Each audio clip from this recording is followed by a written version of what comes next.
My name is Anne-Marie Wildman. I am the Executive Director with the Ding-Darling Wildlife Society. And for anyone here who doesn't know exactly what the Ding-Darling Wildlife Society is, we're the nonprofit friends group that supports the Federal Wildlife Refuge. We do that through helping with education, with water quality testing, helping fund the biology intern, and also the so many different other things in that area. We do have a wildlife on wheels educational classroom that goes out. It goes to the Tice, Lehigh communities, all of those areas to help with the kids that cannot make it here to the island. Last year, they reached out to over 10,000 different individuals. And in addition to that, we brought in approximately 4,000 students by bus, and they were taking on tours of the property here. So it was a fabulous year for education. We hope to continue it and keep growing it. And I want to thank everyone here who is either a volunteer or who has supported us. That's the only way we make all these wonderful things happen. Today's lecture absolutely could not happen without Cliff and Susan Patel's support. So thank you for that. We do greatly appreciate that. In addition, we have another friend of the refuge who has also helped us support today. So that's wonderful. Let us show you a little clip about what Ding-Darling Wildlife Society does, and then we'll be back to Charlie.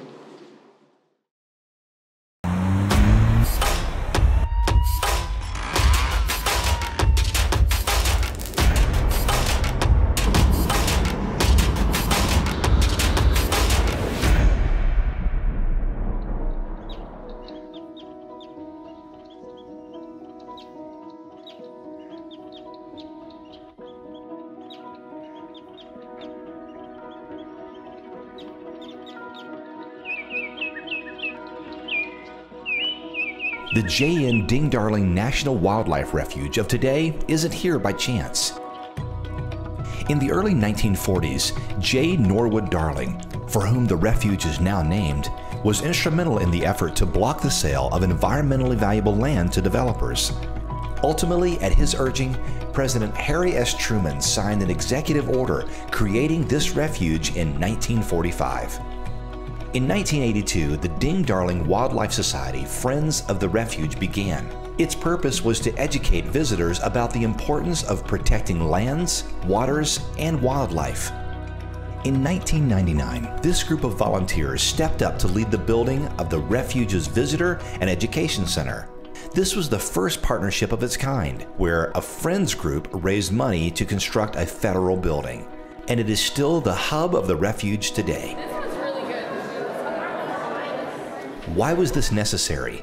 And what is the Society's role today? Well, over the decades, the refuge budget has been cut 60%, and it has half the staff it formerly did. Meanwhile, visitors have increased 66% to nearly 1 million people annually. The refuge cannot meet their growing needs alone. So the Ding-Darling Wildlife Society works to fill in the gaps where federal funding falls short. Most importantly, the refuge keeps Ding-Darling's spirit alive by educating generation after generation about the importance of conservation, so visitors from around the world will take that knowledge back to the communities where they live. Today, with the help of generous donors, the Society supports the refuge in these primary areas: land acquisition and restoration, advocacy, conservation education, wildlife protection, biology and water quality research, and internships. What really draws people to Sanibel, and the core objective of people, is to come and enjoy the J.N. Ding-Darling National Wildlife Refuge. I think Ding-Darling would just be ecstatic over the fact that there are people that are carrying on his legacy. I mean, he obviously gave from his pocketbook, gave from his heart, but he would be ever so gratified to know that that legacy that he started continues today. The best legacies are not what you do for yourself today, but what you do for the next generation. I wanted to be at the refuge because there were things that I could do here. Every time I come to volunteer, I see the important work that's being done by the Ding-Darling Wildlife Society. I see the smile on children's faces and families who are enjoying nature and wildlife. It is so wonderful, it really is, to know that all of this work will be protected for the next generation because of the work that the Society has accomplished. Because if we don't do it, who will? Who will do it? To that end, the Ding Darling Wildlife Society is dedicated to ensuring that Ding's legacy lives on at the JN Ding Darling National Wildlife Refuge. We invite you to join us and our thousands of members in supporting the refuge for generations to come.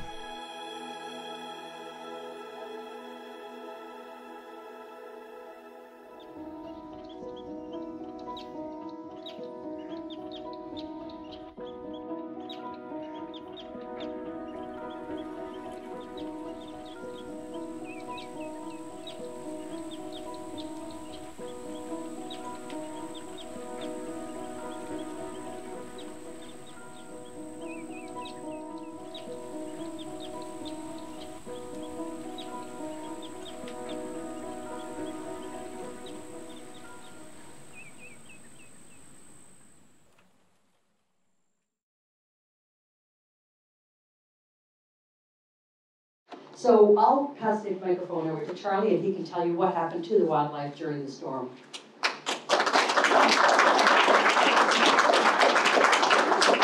Thank you so much. Thank you. I'd like to thank Anne Marie for inviting me here today. And I want to tell you, it's such an honor to be here at Ding because we go through it every Sunday, looking for mangrove cuckoos, which, by the way, don't exist, so don't worry about that. I just want to set the record straight. The few that you do see are well, we'll get to the plastics later.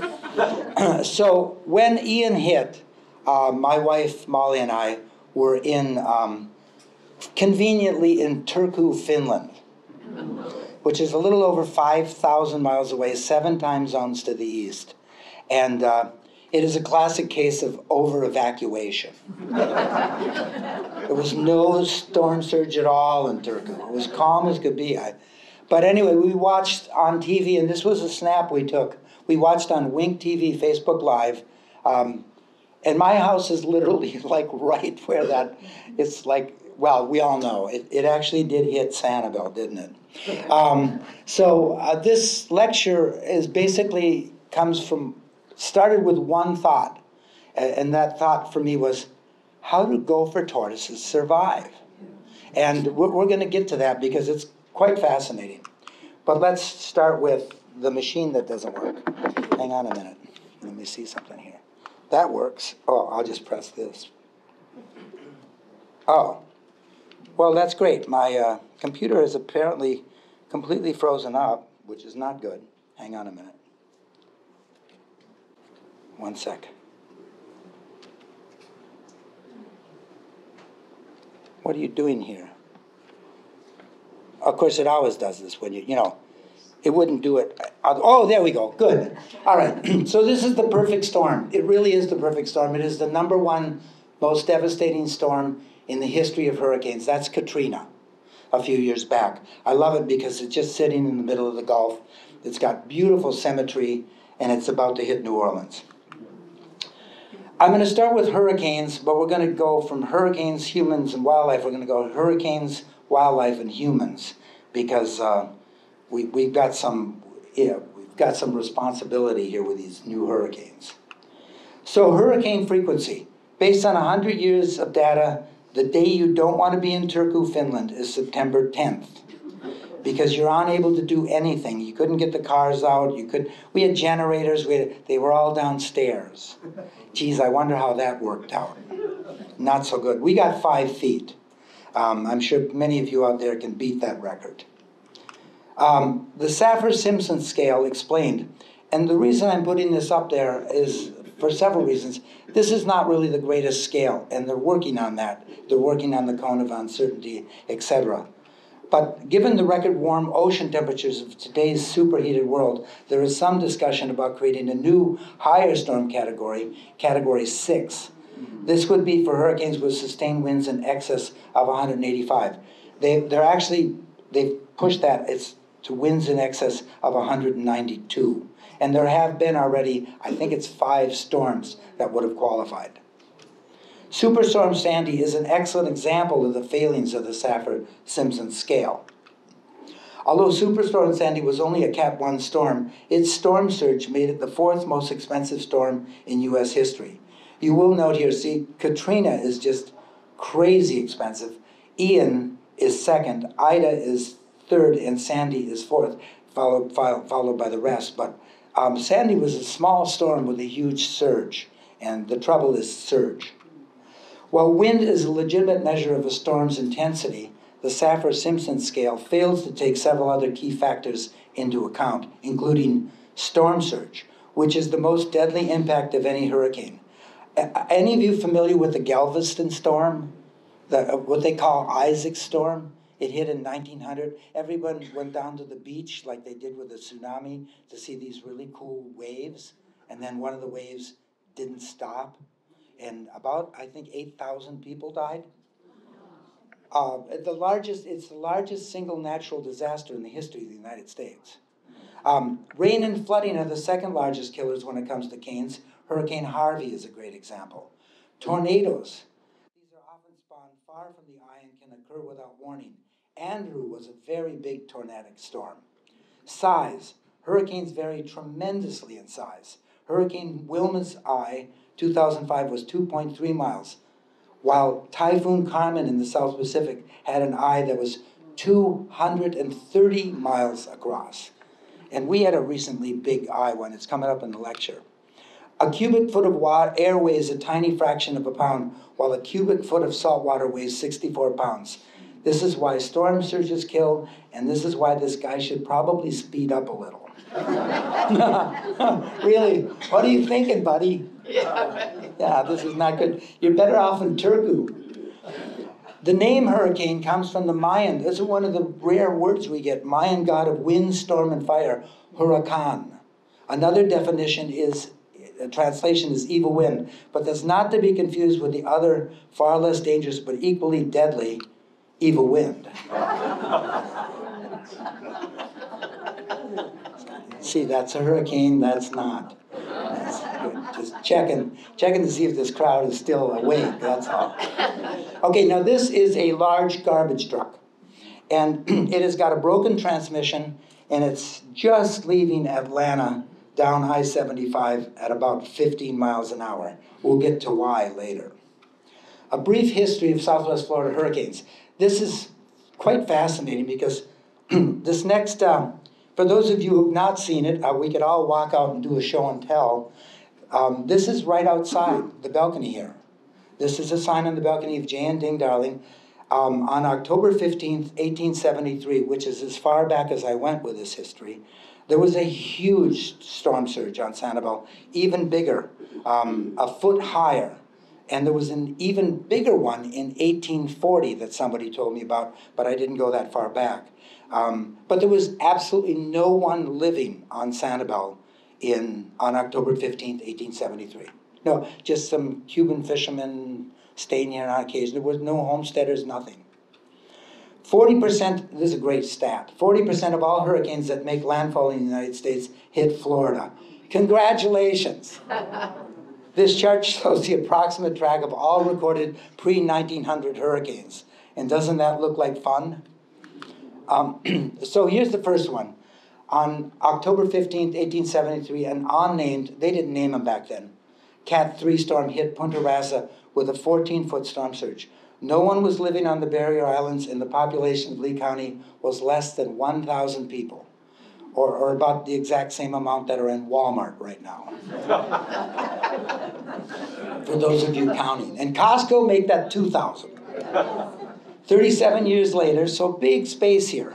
On October 18th, 1910, now this is after the homesteads and after the Bailey family and all these families had moved here, another unnamed Cat 3 storm overtopped Sanibel and Fort Myers Beach, destroying the fledgling farming industry on Sanibel. Lee County's population, 37 years later, was still only 6,294. 11 years later, and this is where it got tough, because on October 23rd, 1921, the Tampa Bay hurricane, a Cat 4 storm, big storm, cut Captiva in half. I don't know how many of you know this, but Redfish Pass didn't exist before this hurricane, and Captiva was twice as long. But it dealt a second major blow to Sanibel's farming community, and in fact, the next one put them under. 5 years later, again, really close now, on September 18, 1926, the Great Miami hurricane came across the state and slammed into Lee County. It surged, dealing the final blow to the farm. After that, Sanibel didn't grow any tomatoes or watermelons, key limes. All of the soil was contaminated. It was too salty. Although the Great Labor Day storm of 1935 did not create a storm surge, it was the first Cat 5 storm to ever make landfall in the U.S. It killed more than 400 people who became trapped in the Florida Keys. Have any of you been to Marathon and seen the memorial there? If you're ever down in Marathon, there's a memorial for this storm. And this is interesting. This powerful storm had sustained winds that topped 185 miles an hour, and it had a 20-foot storm surge in the Keys. 20 feet of water went over the Keys. It toppled this rescue train near Marathon, Florida. On October 18th, this is kind of an unknown storm. You'd hardly even hear of it. In 1944, a storm that was later named the Cuba, Florida hurricane struck the southwest Florida coast with a huge storm surge as a Cat 2 after delivering a Cat 4 blow to Cuba that killed more than 300 people. And this is fun, I hope it works. Yeah, 16 years later, on September 10th, 1960, Hurricane Donna landed near Naples as a Cat 3, wreaking damages that in today's dollars would top $65 billion. This is a shot of the Edison Bridge where this truck blew off. But this is a really fun, I hope this works. Yes, it should. Yeah, this is fun.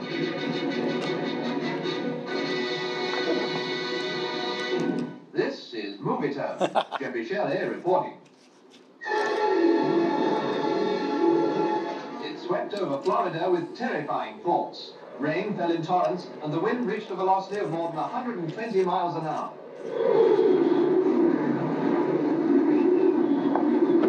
When Hurricane Donna struck here, it had already caused many deaths and great destruction in Puerto Rico and other places in the Caribbean. Now, as it lashed Florida and the Keys, its vicious performance was being repeated.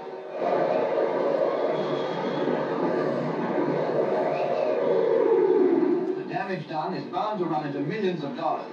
In spite of timely warning of the approach of the storm, the loss of 4 lives is reported from this area. While Britain was basking in a few days of Indian summer, the east coast of the United States, including later New York, suffered a trail of destruction as Donna continued on her ferocious course. I just love those hyperboles, don't you? Ferocious. After a 34-year respite from any major storms, Hurricane Charlie struck Lee County and continued northeast to devastate several inland communities, including Port Charlotte and Punta Gorda, which really got hit the hardest. A Cat 4, Charlie was primarily a windstorm with only a minor storm surge. And one of the reasons it was moving very, very quickly. It was a fast storm. I think it was forward motion was better than 15 miles an hour. The following year, on October 15th, 2005, Wilma, a Cat 3 storm, slammed into Naples. That year produced a record 28 named storms, with 7 hitting major category status. Feeding off the superheated waters of that summer, Hurricane Irma struck near Marco Island on September 10th. That's the actual date of the highest peak season. 2017, causing extensive damage across the Caribbean and the U.S. The final damage estimate in today's dollars was $77 billion. Warm waters in the Gulf were 86 degrees, making Irma one of the widest storms to ever hit the United States. How many of you were here for Irma or can remember that storm? It was so wide it covered the entire state, coast to coast. It was just so big. And that was probably about a 90-mile eye. 5 years after Irma struck, Hurricane Ian, what they've now upgraded to a Cat 5 storm, made an unexpected turn east on September 28th, 2022. How many remember it's going to Tampa? Because I remember we got on the boat in Stockholm to go to Turku, and we were so happy because it was certainly going to Tampa. Remember, it was going to Tampa. The trouble is the storm didn't get the memo. Apparently it didn't watch the news. The storm didn't watch the news. The damage exceeded $100 billion, and the recovery will take years. I actually think decades. The storm surge was recorded at over 11 feet, but in certain areas, the surge was well above 20 feet. And this is true up near the top of Matanzas Pass, where I was just at one of the shrimp places a couple weeks ago.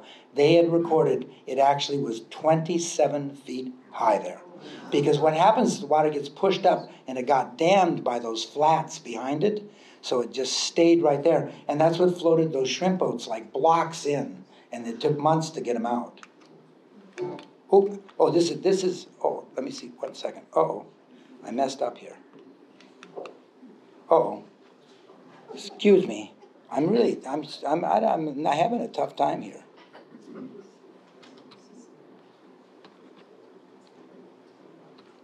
There. Yeah, this is the actual footage. This is from space. That's Ian. There's an eye wall replacement right there. And it's really condensed time-wise.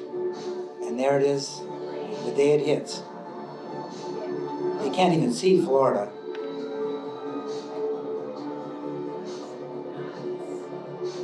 That's it. $100 billion later. Here's a guy standing in the middle of the road. Here's a photo, an Ian photo, where Alexis appears to have a head-on collision with a toaster. You see that? You see the toaster right there? I don't know how that... I guess the toaster was driving on the wrong side of the lane. Not on typical Hurricane Ian lousy park job. A total of 358,000 cars and trucks were lost in the storm. How many here in this crowd lost a car or a truck? Yeah. Hallelujah. Oh, somebody raised up 2 hands back there. Yeah, oh, you've got 2. I had 2, too. Who taught this guy how to dock? More than 7,000 boats were lost in Hurricane Ian. Tragically, in the end, Ian was responsible for 149 fatalities in Florida alone, the loss of more than 5,000 homes, and a total estimated financial loss of $112 billion.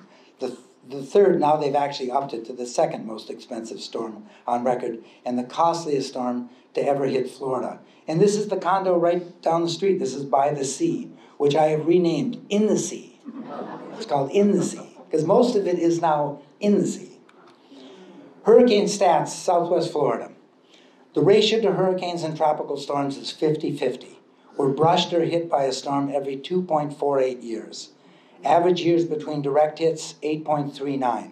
Average time span between major hurricanes, 15.10 years. Average time span between hurricanes or tropical storms that develop a major storm surge is 21 years. Average wind speed of a major hurricane is 112 miles an hour. Statistical probability of the next storm hitting before the end of 2025. Oh, doesn't that sound like fun? Okay, so we're going to segue now to wildlife and hurricanes. And this is funny, because this photo was taken in Port Washington, Wisconsin. And by the way, this particular flock of flamingos, they're having a kind of a bad time right now. They don't fly south. They don't have any of that homing instinct. I'll explain how they got there in just a second. Hurricane Idalia, which is just last year, picked up a large flock of flamingos while stalled off the north coast of the Yucatan. There's a big national park right here in the Yucatan that has hundreds, maybe thousands of flamingos. Birders call these events fallout, when these birds get swept up, and it's quite interesting. Hurricane Idalia dropped an estimated 150 to 175 flamingos across Florida and scattered smaller flocks all the way to Port Washington, Wisconsin, as well as Ohio, Texas, Virginia, North and South Carolina, Tennessee, and Alabama. And the birders in all these locations were just going crazy because it's like, what in the world are these flamingos doing here? Well, Oh, and this is a shot I took of the local ones. This is right here in Ding. Honest, I took this shot. I was able to get up real close. They didn't seem very prone to flushing. But those are two mature adult. I think it's a breeding pair. And I think when they make those little cocktail swizzlers. You know what I'm saying? It's all plastics. That's all I got to tell you. That's a nice shot. That should be on the wall over here somewhere, right? The flamingos were not alone. In 2019, Hurricane Dorian blew a Bahamian brown pelican all the way to Glace Bay, Nova Scotia, which, by the way, is about 2,000 miles away. It eventually flew south after begging for fish along the local wharf. You see those boats, those fishing boats. This was taken up, and that's the errant pelican. And what happens is they get trapped in the eye wall.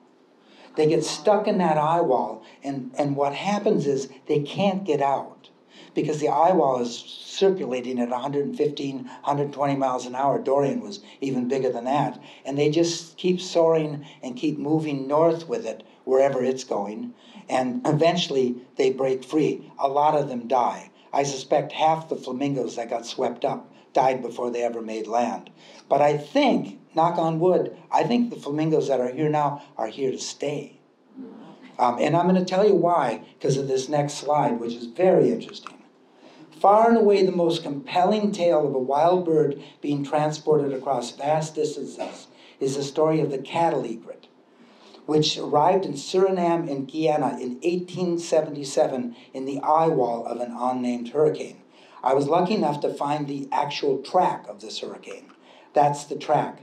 This was the rare historic track of that 1877 hurricane, which took it just off the northern coast of South America. The cattle egret quickly jumped from African wildlife to domesticated cattle. It now numbers more than 40 million birds worldwide. But here's the thing. 1877 to 2024, the #1 most populous heron or egret in that family in the United States is now the cattle egret. There's more cattle egrets than there are great blue herons, than there are snowies, than there are white egrets. It's #1. And it got here, they figured it picked it up in the Azores. They picked up the birds in the Azores, and they got stuck in the hurricane cage. And they came across, and now they're the #1 bird heron in the U.S. And they're the ones, the little jerks that always stop the traffic on Perrywood. You know what I'm talking about. You guys, many of you live here, and you know they're terrible. It's like they could put up their little wings and say, "Stop! I got a bug here. I got to eat." Like traffic isn't bad enough with adding egrets. Many other large birds become trapped in eye walls and fall out thousands of miles from their native habitats, including skimmers, ibis, magnificent frigate birds, and wood storks. Note that almost all of these are soaring and flying birds. When a major hurricane hits, the smaller birds utilize a wide variety of strategies to cope with the winds and storm surge. Some migratory birds use the tailwinds provided by the counterclockwise motion to speed southward at up to 100 miles an hour. I didn't know this. The warblers will actually jump on the backside of these hurricanes, and where they can fly like 30 miles an hour, with a 70 mile an hour tailwind, they'll be going 100. So it's kind of interesting that they do that. This is just a collection from my books of all of the birds that were impacted.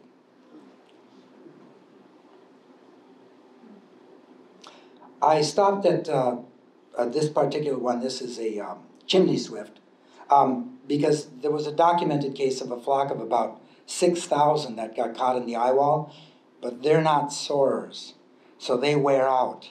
Even though they migrate, they wear out, and they lost over 60% in the storm. A lot of birds get killed. These are some more birds. There's so many, and they're so pretty.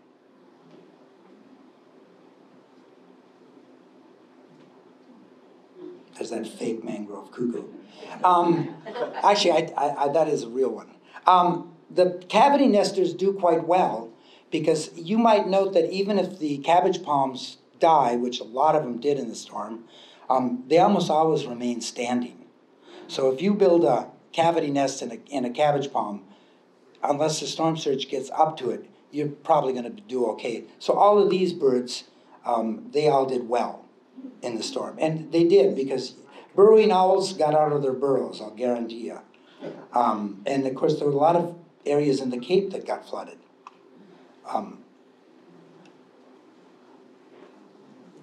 They did an actual study on these reddish egrets. This is the white morph and the red morph of the reddish egret. And they found that during the Charlie, I believe they had radio tracking, they just went up to Pine Island and hunkered down. They never get swept up they don't seem to get swept up in the storms, but they're not soaring birds. You know, they're local birds. This is that garbage truck again. It's getting closer. Sharks and fishes. While smaller sharks and many fish head to deeper water, the larger sharks, such as bull sharks and tiger sharks, head to shallow water, hoping for easy feeding opportunities. So when you're getting off that boat next time, you know, that brought you over here, I just want you to remember this slide. Because I did not know this, that in fact the big sharks come in because they think easy money. Sharks can sense the drop in barometric pressure through both their lateral lines and a unique organ called the ampullae of Lorenzini. They can detect the subtle changes of electricity brought on by the storms. For those of you not familiar with the ampullae of Lorenzini, it's a sixth sense. Sharks can detect electrical fields from living creatures. So they know you're alive by those little, see the little holes there? Inside there's this weird sac that can actually detect electricity. It's an amazing ability. Bottlenose dolphin, which are mammals, also sense the approaching storm and head to deep water. Freshwater fish, such as largemouth bass and brim, tend to perish after a storm due to the rapid and intense increase in salinity. Chris Lekowitz from SCCF, a herpetologist, he helped me with a lot of this information. All these frogs and toads die. Basically, most of them. Some of them are high enough to stay out of the salt water, but if you hit a southern toad with salt water, he's a goner. He can't deal with that on his skin. It'll just kill him. And but it also wiped out those invasive ones. And so there is some good to that. The cane toads. Freshwater turtles, such as this peninsula cooter below, suffer very high mortalities after a storm surge due to their intolerance of the high salinity brought about by the salt water. So what happens is all these freshwater ponds turn into saltwater ponds, and then they die. And there's nothing to eat. But this funny story. A few days after Ian hit Sanibel, a marked eastern box turtle was discovered swimming in a saltwater canal in Cape Coral, some 15 miles from the island. It survived the surge and was returned to the island to SCCF. Box turtles are semi-aquatic and can swim. So that's how they met. 15 miles, can you imagine? That was a bad day for that box turtle. 15 miles through that. It must have just been horrendous. Gopher tortoises, weighing up to 25 pounds, can barely float and reside in deep underground burrows. Studies show that in a surge, 9 out of 10 perish, but some survive by finding pockets of air in their burrows or by breathing through their anus, a process called colloquial respiration. And this is a true fact. All of you are well aware that I can speak through mine, but these, keenly aware, I might add, and I also, I can exhale through mine, and they have to be underwater for this to work. And it's an adaptation that goes back millions of years from when they hide in the mud up north. You wonder, how did they survive the winters up north? Well, they're hiding in the mud and there's water there, and they go into a torpor and they're able to survive. But gopher tortoises took it on the chin. They did a study at Delmer Wiggins State Park, and there were 112 known gopher tortoises before the storm, and after there were like 12. So, but here's the good news. Because of the absence of all the others, they'll probably have very high reproduction and fill back in. So if enough survive, we're good. This is sad. The invasive green iguana survived in record numbers. Congrats! Well, cold stuns or even kills them. Warm ocean water has little effect on lizards. They can swim, are arboreal, and Ian had minimal impact.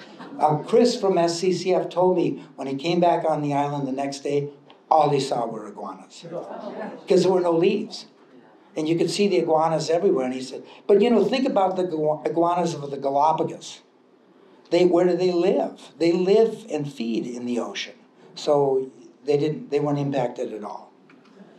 Florida marsh rabbits are capable swimmers, and while many survived the surge, they later perished due to the lack of fresh water and food. As a result, their mortality rate is very high. And if you think about it, remember how many weeks it took to even see anything green? Well, what if you're a little bunny rabbit? You have nothing to eat. You know, so most of them die. I've only seen 2 since the storm. Has anybody seen any? A handful, yeah. And remember before, a couple, 3 years ago, you would see, I mean, they were in my living room. Okay, all of these guys, because they can climb, they did okay. The raccoons, all of these animals did fine. The coyotes, fantastic. Because I'm going to tell you where the coyotes hid. Probably on my back porch. Because they're dogs. And they're going to go up on the piling homes, and they're going to go to the leeward side, and they're just going to sit there till the storms. Bobcats climb trees, telephone poles, doesn't matter. They both did fine. They all did fine, these predators. They don't have a lot to eat now, but they did fine. Here's a guy standing in the middle of the road. Vegetation. This is something, we'll get to him later. It gets worse. You can leave now. Vegetation. I was under the assumption, as I think most of us were, that the native trees and plants would do just fine. They don't. They really don't. They take an absolute hit, and depending on where they're located. I figured along Sandcab Road, they've cut most of them down now. We must have lost thousands. And why this happens is if that salt water puddles and stays there for more than 5-6 days, that's it. They can't handle it. I think the same is true with the mangroves. All of the ornamentals, how many lost ornamentals in the storm? Oh boy. Everything you had that was an ornamental, except for some hibiscus, they all died. They just can't handle it at all. This strange story. This shot of a strangler fig in my backyard was taken shortly after Ian hit Sanibel. Note that the tree has virtually no leaves left on it. And this is interesting. We took a boat over, sharks notwithstanding, and you can see everything is brown. There's not a green anything, maybe a couple fronds of the cabbage palm. But you can see now, this photo of the same tree was taken in December of 2022, just 2 months after the storm. Note that the tree is regrowing its leaves and looks healthy. Right. Fast forward to April now of 2023, and this same strangler fig now looks as bad as it did in October of 2022 after the direct hit by Ian. What the hell happened? A native moth, Edwards wasp moth, devoured almost every leaf of every strangler fig on Sanibel Island. Biologists were concerned we might lose 10,000 trees. And this was a genuine concern at the people of SCCF, as I'm sure it was here in Ding, because strangler fig, you may or may not know this, is one of the biggest feeding stations on this island. The little figs it produces are eaten by all the warblers, all the catbirds. It's a high energy food that they really desperately need. And they were afraid they were all going to die. Luckily, though, after the rainy season, the figs regrew their canopy and the moths did not return. Ecosystems are often turned upside down by the impacts of hurricanes. And I think that's the thing to look for, because we don't know the repercussions of these hurricanes because they trickle down over years, if not decades. And there's still maybe some to come. Ian's storm surge created an ideal habitat for an explosion of fungus gnats and no-see-ums. How many like no-see-ums here? Let me see the hands up. Oh, geez, this is a tough crowd. Not one no-see-um lover. I love those things. Little welts and things. This is taken in my kitchen, and I had 5 of these up, and I had to change them out every 3 days. Those gnats were incredible. They were in the billions in that mud. And the no-see-ums are still wicked here on the island. I wanted to rename Sanibel No-See-Um Island, but the chamber didn't fly. The storm surge and wave action from Hurricane Ian caused a dramatic rise in cases of deadly flesh-eating bacteria. Stay out of the water after major hurricanes. There were 65 recorded cases and 11 deaths, which were not included in the official tally, but should have been, because really there should be 160 people died, because I knew several people who got terrible infections after getting in that water in the storm. It's for the 30 days after the storm, try and stay out of it as much as you can. Humans, that's us in the room. There's the garbage truck again. It's real close, it's in Punta Gorda. Here's the guy, it's raining now, he should be aware of that. Rule number 1, in today's overheated planet, be wary of any hurricane forecast. Sure, Ian went to Tampa. Sure it did. Because they don't know, because the water's so hot. Oh, this is the bad one. In 12 hours, Hurricane Otis, 10/25/23, jumped from a tropical storm with winds of 55 to 165 miles an hour, a Cat 5 hurricane. The ocean water temperature fueling this increase was 88 degrees. And we're going to circle back to this same storm in a little bit. The oceans are getting warmer. Covering 71% of the planet, the world's vast oceans absorb 90% of the heat generated by our greenhouse gas emissions, which is directly related to climate change. The water temperature that fueled the rapid intensification of Hurricane Otis was 88 degrees. Imagine the speed of intensification that could occur when the water temperature is 101 degrees. Because last year, this little area of Manatee Bay, north of Key Largo, hit 101 degrees. It's the highest recorded ocean temperature ever in the history of the world. Our annual number of billion-dollar disasters. I'm not a big graph geek, but I want you to look at this graph because I find it interesting. If you go back to 1980, you can see it has 3 bars. These are billion-dollar disasters. And as of August, you'll note that this one's considerably higher. It has more than 3. I think it has like 20. That's the problem. Most of this damage, by the way, is done by severe storms. Straight-line storms, windstorms that are occurring more and more frequently, and heavy rainstorms, which are causing damage all over the world. Now, rule number 2, when in doubt, always evacuate. You don't have to go to Turku, Finland. That's a little crazy. But you should get out of its way. Getting killed by a well-tracked hurricane is like standing on a freeway for 2 days while a garbage truck going 15 miles an hour, starting in Atlanta, finally arrives to run you over. Nothing you own, your cars, your house, or your grandmother's antique wardrobe, is worth dying for.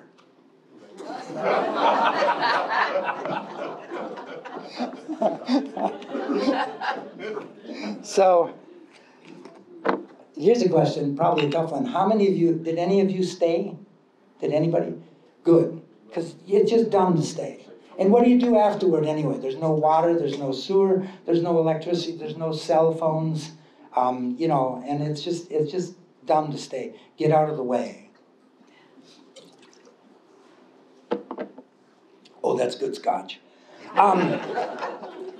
Last 7 years ranked as the 7 hottest, but 2023 was the hottest year on record, and it's only going to get hotter. Rule number 3: be prepared for the next storm and batten down the hatches. This is something that we can do. It's called hardening, or just being prepared, like the Boy Scouts. Be prepared. Oh, this is a great video. This is a video off the net. Max Olson did this, and look at the height of those palm trees there.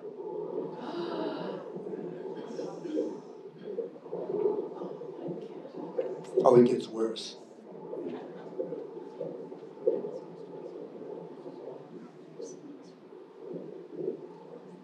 There were people in the house. Yeah, they lived. 2 people and a dog.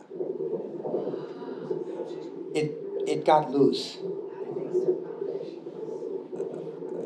The grace of God is how they survived. So look at the trees now. They're on a big wave, they're underwater. That's got to be like 15, 16 feet of surge right there. And that house is on its way out the door.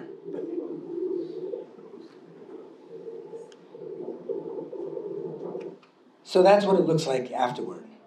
Not so pretty. I think this is a mobile home park, but it's really hard to tell what it is exactly, isn't it?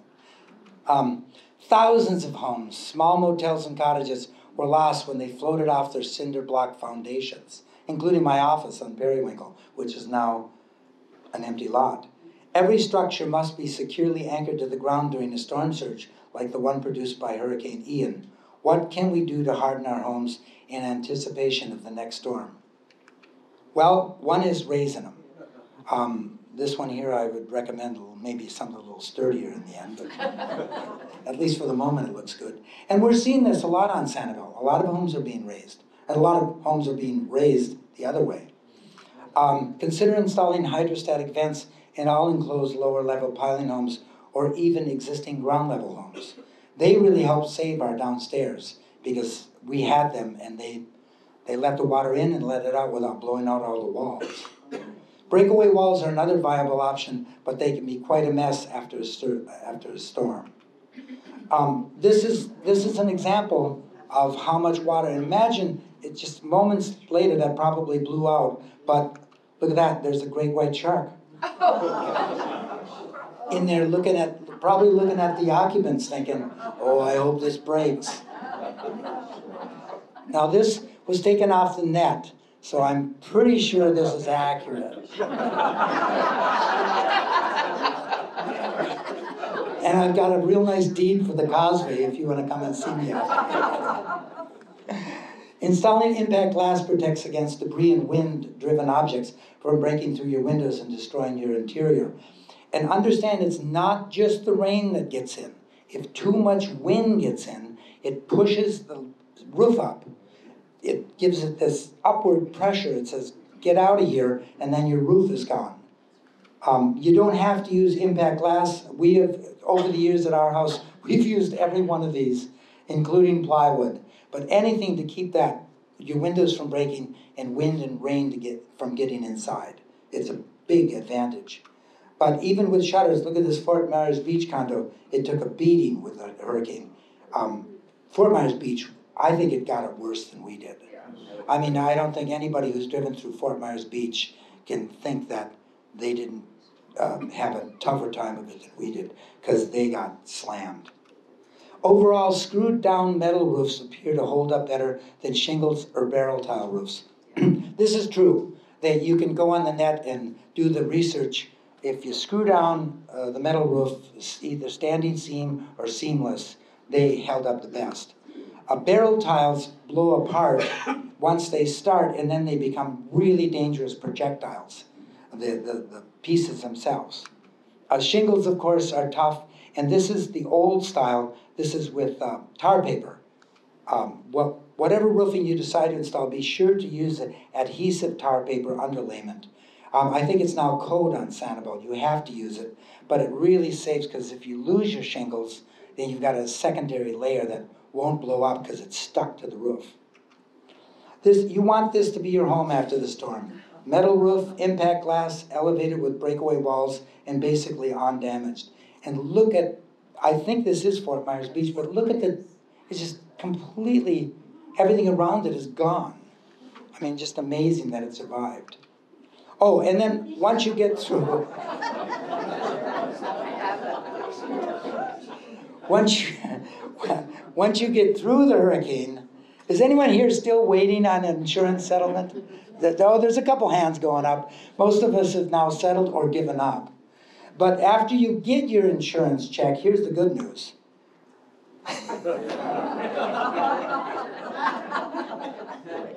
I'm glad I got a crowd that likes to laugh, because I remember this part. I got the insurance check relatively on time. Getting a contractor was another story. Years went by. I don't panic unless Jim Cantori shows up. And he did. He showed up for Ian, by the way. He was here and happy to be here. But this is not the guy you need to worry about. I'm going to tell you right now. This is the guy you need to worry about. He's Mr. Actuary. He's the insurance guy. Otis off-the-charts rapid intensification scares the living hell out of insurance companies. Because if something like that should happen in Miami or some major city, Tampa, you name it, it's going to be a big problem. So it's not our insurance companies that are really leaning on all of this. It's the insurance companies that insure the insurance companies. Munich Reinsure, Swiss Reinsure, Lloyd's of London, Chubb, a whole bunch of these biggies that insure. They're scared with what's going on. Climate risk across the U.S., the highest. Let's look for the darkest red. Oh, lucky us, we won again. It's Florida. Geez, I lived there. Florida and Puerto Rico are the highest risk for hurricanes, obviously. States impacted by rising flood insurance rates.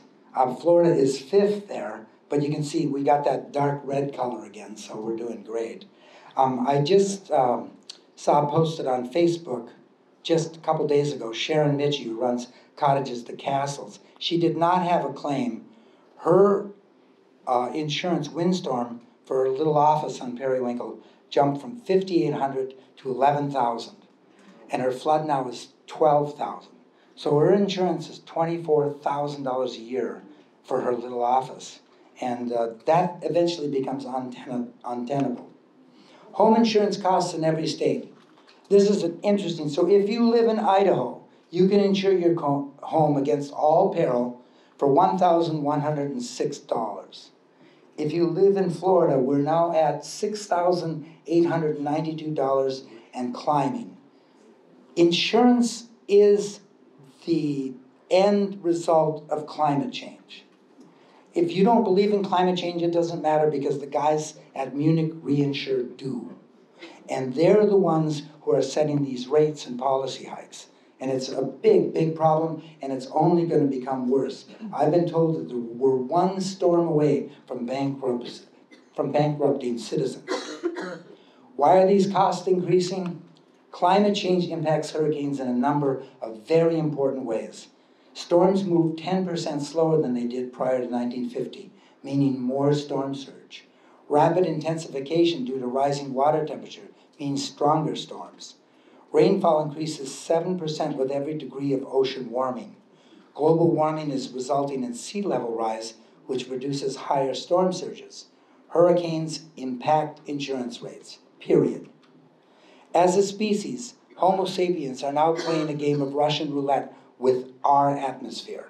We have already loaded 3 rounds into the gun by warming the planet 1.8 Fahrenheit or 1 degree Celsius.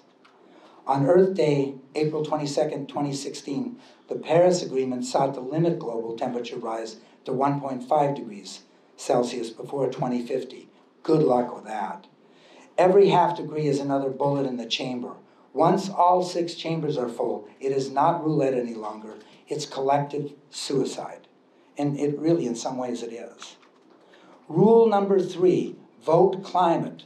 Cast your ballot in every election for those parties and candidates who are working toward reducing greenhouse gases and lowering our climate's fever. Ignoring science will not make it go away. You can stick your head in the sand as much as you want, but it's not going to change anything. Is this the end? It doesn't have to be. Originally, when I did this lecture, this was the end, and I walked out of my own lecture in tears. And I thought, no, Charlie, you need a better ending. If you're crying. You know, the trouble was I wouldn't go back to my own lecture again because I was so disheartened. So I thought, well, so this is the addendum. The world added 341 gigawatts of solar power in 2023. Each gigawatt can power 750,000 homes for a year. So that's a lot of homes. This source of clean, renewable power is trending upward worldwide. This is the array in Dubai, near Saudi Arabia, the largest array of solar in the world. By the end of 2023, the world added enough wind energy to power nearly 80 million homes, making it a record year. And people say that these windmills will kill birds. They will. The birds will get over it. But climate change will kill far more. You got to pick the lesser of two evils. Because of the dramatic rise in solar and wind, hydroelectric power declined in 2023 by 1.8%. It still represents, at 1,330 gigawatts, the biggest source of renewable energy worldwide. These are experimental. I come to learn a couple lectures ago that this company went out of business. Although it currently only produces 120 to 400 gigawatts in 2023, this budding technology has the potential to generate 3,000 gigawatts a year based on available tidal straits, such as this machine working in the Bay of Fundy. Has anyone here been to the Bay of Fundy? Those tides are 45 feet a day, twice a day. It's insane, the amount of energy that should be harvested, and that's what they're looking at. Harnessing the near constant energy of ocean waves has the potential of generating almost half of the world's energy needs. It currently produces about 2 gigawatts, but the future of wave energy could be the equivalent to 800 nuclear power plants. As of 2023, nuclear fission accounts for 10% of the world's energy, or 2,500 gigawatts. Worldwide, this source of power is declining because of, we know why. Fission reactors have suffered multiple setbacks, such as 3 Mile Island, Chernobyl, and the massive radioactive disaster at the Fukushima reactor in Japan, which condemns about, hundreds of square miles for thousands of years. The holy grail of renewable energy are fusion reactors. In 2023, for the first time in history, this lab produced more power than it needed to generate a fusion reaction. This next slide is just astounding. In an operational fusion reactor, a single gallon of salt water contains enough deuterium to produce the equivalent of 300 gallons of gas. How many of you think we have any salt water around here? As our planet is mostly ocean, we have enough fuel on it to cover all of our electrical needs for 26 billion years. That's a while. The sun burns out in about 2 billion, so we can have quite a party here. We should investigate a Manhattan project for fusion energy immediately, as it alone could be the long-term solution of all of our energy needs. And that is the truth. It's amazing how much potential energy there is in that ocean. So we don't want this to end like this, because this is sad. This is a hot little planet. Look at that thermometer, it's red. We want it, hopefully, a happy ending. The end. Thank you.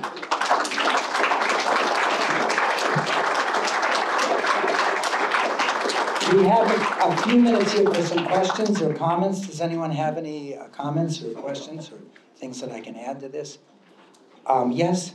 What happened to the alligators? Yeah. The alligators are fine. Are they? Yeah, they can withstand that salt water. Well, you remember the one that they found in the post office? Oh, yeah. I think that's hysterical. I think he ate my mail. But they can withstand salt water for quite some time. As a matter of fact, here in Ding, they'll cross over into the salt water to feed and then cross back into the fresh water. They'll go over the dike. So they can withstand salt water for at least 12, if not 24 hours. So they were all fine. Yes? Yes. Have most of the birds that were here initially, like 5 years ago, have they started returning? The question was, have most of the birds started to return, and the answer is yes. Most of those are migratory, and they weren't here. In Ding, on one of those low tide days, of those 10,000 egrets and herons, you can see probably about 60, 70%, maybe even more, are migratory. They weren't here yet in October. They come down shortly there. I'm sure they stayed out of town on that one. But yeah, they will recover. Most of the birds, I think, are actually recovering fairly well. Is there, yes? Yes, Glenda? Yes. My husband wants to know how Ian affected the red grouper. Oh, Ian affected it. I want to know how it affected. Well, one of the things it does, for those of you who don't know this, the waves at 100 feet during Ian 100 feet offshore, the waves were 35 feet high. So the waves, and this ceiling's of 17, so the waves were twice as high as the ceiling. And what that does is it stirs up the sand and the sediment, and rock ledges or ledges that used to fish are now sandbars. Actually, it's kind of funny. I always say, you know the restaurant, the Sandbar? It is a sandbar. That's a great name. They don't have to change the name at all. It's exactly the same. But that's what it does. It changes the bottom, but it also scours out new ledges. So the trouble is your old GPS numbers don't work. And for those of you who want to, I'll be out signing books afterward, and I want to thank Anne Marie again. And thanks, have a wonderful day, and it's a beautiful day out there. Thank you so much.